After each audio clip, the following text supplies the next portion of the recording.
વિદ્યાર્થી મિત્રો, પ્રકરણ 1 વાસ્તવિક સંખ્યાઓમાં આપણે સ્વાધ્યાય 1.3 અત્યારે ગણીએ છીએ. આ સ્વાધ્યાયમાં હવે દાખલો ત્રીજો આપણે ગણીએ છીએ. એની રકમ આ મુજબ છે. નીચે દર્શાવેલ સંખ્યાઓ અસમય છે તેમ સાબિત કરો. હવે આ પ્રકરણની અંદર આપણે જે પ્રમેય શીખ્યા છીએ એનો જ ઉપયોગ કરી અને કોઈ પણ સંખ્યા અસમય છે એવું આપણે સાબિત કરીએ છીએ. આની અંદર અગાઉ જે દાખલા ગણ્યા છે એ જ પ્રકારે આ દાખલો ગણવાનો છે. તમને ખ્યાલ છે અનિષ્ટાપતિની રીત, એમાં આપણે જે સાબિત કરવાનું છે એનાથી ઊંધું ધારી લેવાનું છે, એટલે કે ખોટું ધારી લેવાનું છે.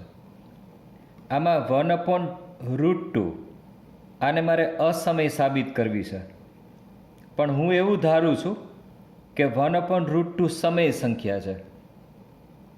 હવે કોઈ પણ સંખ્યા સમય હોય તો એને તમે a/b સ્વરૂપમાં દર્શાવી શકો છો, આપણને એ ખ્યાલ છે.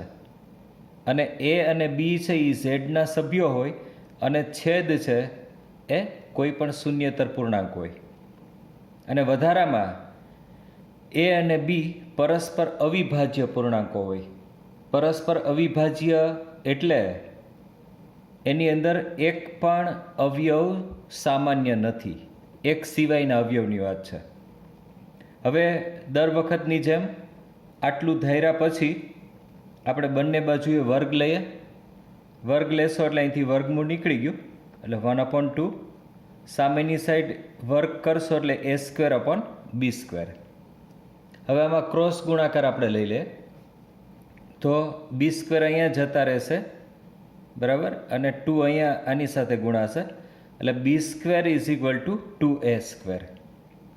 આમ 2 એ b² નો અવયવ છે.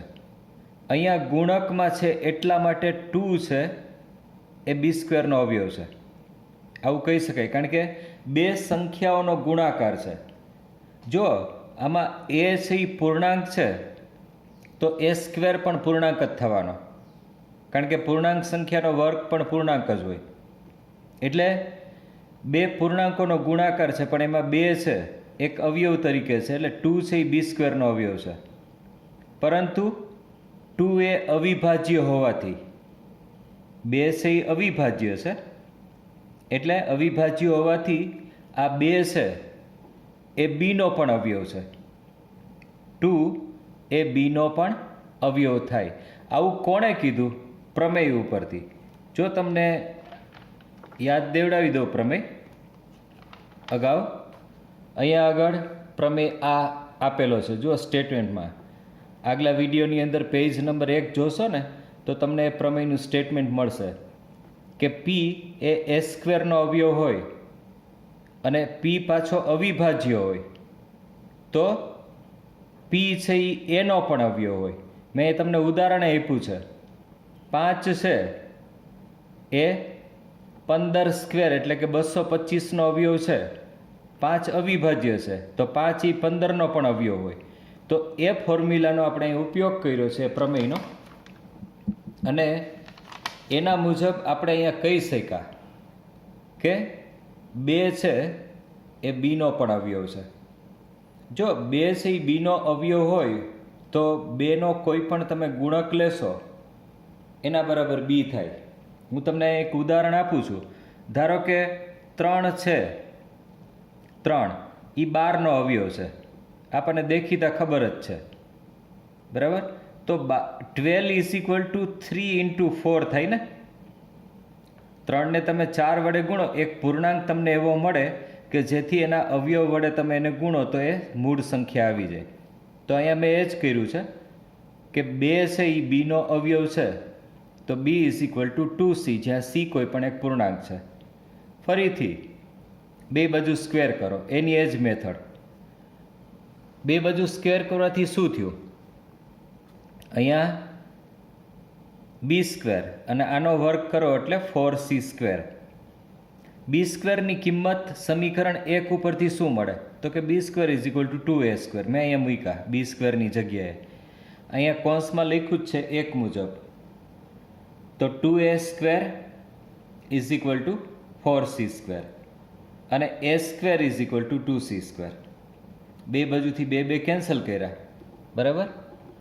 આમ અહીંયા તમે જુઓ, આમ 2 એ a² નો અવયવ છે. ફરીથી પ્રમેય લગાડ્યો અહીંયા, બરાબર. હવે 2 છે એ a² નો અવયવ હોય તો 2 છે એ એનો પણ અવયવ થાય. હમણાં જ મેં તમને એક પ્રમેય બતાવ્યો એ મુજબ. તો અહીંયા સરવાળે આપણને શું મળ્યું? પહેલો ટેગ આપણે અહીંયા એવો જોયો કે 2 છે એટલે કે 2 એ બીનો અવયવ છે અને 2 છે એ એનો પણ અવયવ છે. તો અર્થ એવો નીકળો કે એ અને બીને એક સામાન્ય અવયવ 2 છે.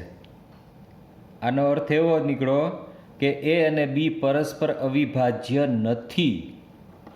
પણ આપણે જે ધાર્યું છે એમાં તો એ અને બી પરસ્પર અવિભાજ્ય પૂર્ણાંકો છે, અને છેલ્લે સાબિત એવું થયું કે એ અને બી પરસ્પર અવિભાજ્ય નથી. અહીંયા વિરોધાભાસી પરિણામો મળ્યા.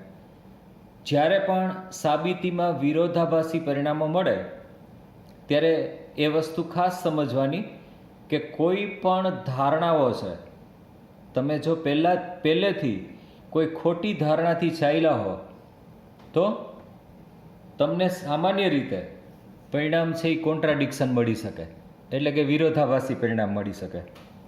એનો મતલબ એવો નીકળો કે આપણી જે ધારણા છે, ધારો કે 1/√2 સમય સંખ્યા છે, એ ખોટી છે, એટલે 1/√2 અસમય સંખ્યા છે. આ પ્રમેય છે એ સામાન્ય રીતે જેને બે જ પરિણામો હોય એવા પરિણામો માટે આ રીત વધારે વ્યાજબી છે. અનિષ્ટાપતિની રીત. તમે ખોટું ધારીને છેલ્લે સાબિત કરો, મારી પાસે બે જ વિકલ્પ હોય, બરાબર. મારી પાસે બે જ વિકલ્પ હોય કે અત્યારે દિવસ કે રાત છે. હું એમ સાબિત કરી દઉં કે અત્યારે દિવસ નથી. દિવસ નથી તો એનો મતલબ એવો થયો કે રાત છે. બીજો વિકલ્પ તો સાચો જ છે. એટલે આની અંદર કોઈ પણ એક વિકલ્પ તમે ખોટો પાડી દો તો આપોઆપ બીજો વિકલ્પ સાચો થઈ જાય છે. એટલે એવી જગ્યાએ અનિષ્ટાપતિની રીત ચાલે છે. બીજો દાખલો ગણીએ મિત્રો. ત્રીજા દાખલામાં પેટા 3 દાખલાઓ છે, એની અંદર આપણે બીજા દાખલાનો અભ્યાસ કરીએ. બીજા દાખલામાં 7√5 છે. એ આપણે અસમય સાબિત કરવી છે. પણ અહીંયા અગેન હું અનિષ્ટાપતિની રીતનો ઉપયોગ કરું છું. ધારો કે 7√5 સમય સંખ્યા છે.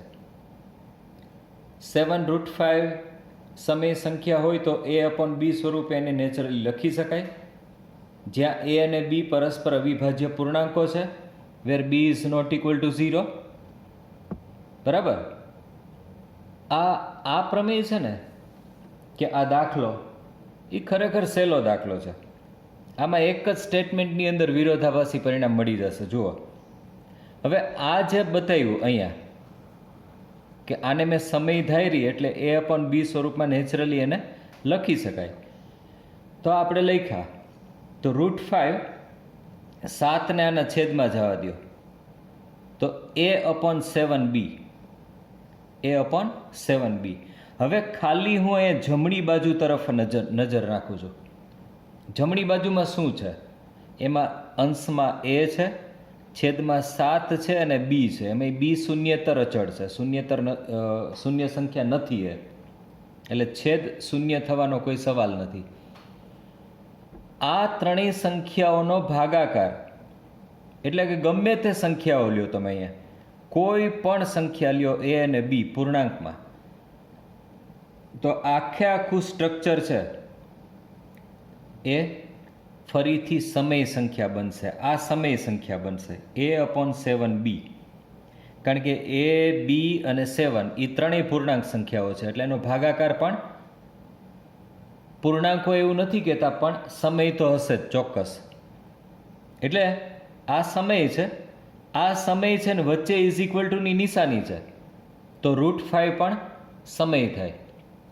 પણ મિત્રો આપણને અગાઉથી ખબર છે કે √5 તો સમય નથી જ, એ સમય સંખ્યા નથી, પણ આપણને સાબિતી અહીંયા એવી મળે છે કે એ સમય સંખ્યા છે. બરાબર? એટલે આ વિરોધાભાસી પરિણામો અહીંયા આપણને મળ્યા. વિરોધાભાસી પરિણામો મળવાનું કારણ આપણી જે ધારણા છે કે 7√5 એ અસમય સંખ્યા સમય સંખ્યા છે એ ખોટી છે, માટે 7√5 એ અસમય સંખ્યા છે. તર્ક સંગત દલીલો દ્વારા આ વસ્તુ આપણે સાબિત કરતા રહીએ છીએ. આની અંદર મિત્રો ત્રીજો દાખલો છે 6 + √2. આ દાખલો તમને અચૂક આવડશે, ખૂબ સહેલો દાખલો છે. આના જેવો દાખલો આપણે અગાઉ ગણી ચૂક્યા છીએ. જો અહીંયા એવો દાખલો છે એક્ઝામ્પલ 2, એ મેં તમને ગણાવ્યો છે, એટલે એ મેથડથી તમે ચાલજો એટલે તમને અચૂકપણે એ દાખલો આવડશે. બરાબર? ફરીથી આપણે નવા વિડીયો સાથે મળશું. હવે આપણે સ્વાધ્યાય 1.4 શરૂ કરવા જઈ રહ્યા છીએ, તો હવે પછીના વિડીયોમાં એની સમજૂતી વિશે આપણે ઉલ્લેખ કરીશું. આવજો મિત્રો.